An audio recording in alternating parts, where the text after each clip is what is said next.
வசனம் சொல்லுது, கர்த்தர் எமோரியரை இஸ்ரவேல் புத்திரருக்கு முன்பாக ஒப்பு கொடுத்த அந்நாளிலே யோசுவா கர்த்தரை நோக்கி பேசி, பின்பு இஸ்ரவேலின் கண்களுக்கு முன்பாக சூரியனே நீ கிபியோன் மேலும், சந்திரனே நீ ஆயலோன் பள்ளத்தாக்கின் மேலும் தரித்து நில்லு என்று சொன்ன. என்ன நடக்குது?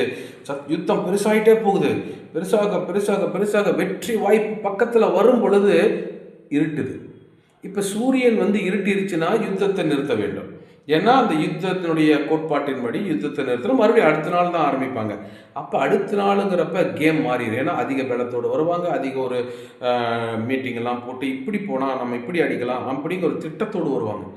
இப்போ தான் யோசுவா ஒரு முடிவெடுக்கிறாரு, ஆண்டவர்கிட்ட ஜெபிக்கிறார். அடுத்தது சூரியனை பார்த்து பேசுகிறார், நீ அங்கேயே நில்லு, என்னை கேட்காம உள்ள வரக்கூடாது, இந்த ஏரியாக்களே வரக்கூடாதுன்ட்டார். பாருங்க, அப்படியே நின்றுச்சு. இதை காட்டுகிறது, என் பிரச்சனை பெரியது, என் வெற்றி வாய்ப்பு பக்கத்தில் இருக்கு, ஆனால் என் சூழ்நிலை ஒரு இருளும் மந்தாரமும் அந்தகாரமும் சூழப்போகுது. ஆனால் இதனால என் வெற்றி வாய்ப்பு என்னை விட்டு போயிடும். உடனே என்ன செய்கிறார்? துரிதமாய் தேவனிடத்தில் ஜெபிக்கிறார். அடுத்தது சூரியனை பார்த்து பேசுகிறார். இந்த சம்பவத்தின் மூலம் கர்த்தர் உங்களுக்கும் எனக்கும் சொல்லுகிறது, வெற்றி வாய்ப்பு பக்கத்தில் இருக்கு. இதுவரைக்கும் இதுக்கு தான் நம்ம தவிச்சோம், இதுவரைக்கும் இதுக்கு தான் நம்ம யுத்தம் பண்ணணும், இதுவரைக்கும் இதுக்காக தான் நம்ம போராடணும், காத்து கிடந்தோம், எப்போது இந்த நாள் வரும் என்று காத்து கிடந்தோம்.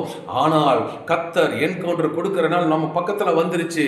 நாம செய்ய வேண்டியது, ஆண்டவரே என்று சொல்லி அவரை நோக்கி கூப்பிடணும். அவர்கிட்ட பேசி முடிச்ச உடனே சூரியனை பார்த்து, சூழ்நிலையை பார்த்து, வெற்றியை தடுக்கிறதான சகல காரியங்களை பார்த்து, அங்கேயே நில், என் வாழ்வுக்குள் வராத என்று கட்டளை கொடுக்கிற ஒரு அதிகாரத்தை தேவன் நம்மிடத்தில் எதிர்பார்க்கிறார். நம்மை கொண்டு பெரிய காரியங்களை செய்ய போகிறார். இந்த அதிகாரம் நமக்கு இயற்கைக்கு மேற்பட்ட ஒரு அதிகாரம் நமக்கு தேவையாய் இருக்கிறது. இந்த அதிகாரமே நம்மை நல்வழிப்படுத்தும்.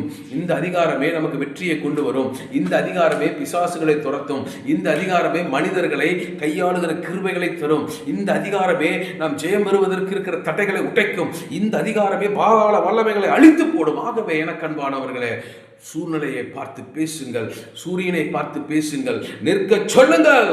உங்களுக்குள் இருக்கிற ஆவியானவர் வல்லமையும் பராக்கிரமும் உள்ள ஆவியானவர், யோசுவாவின் தேவன்.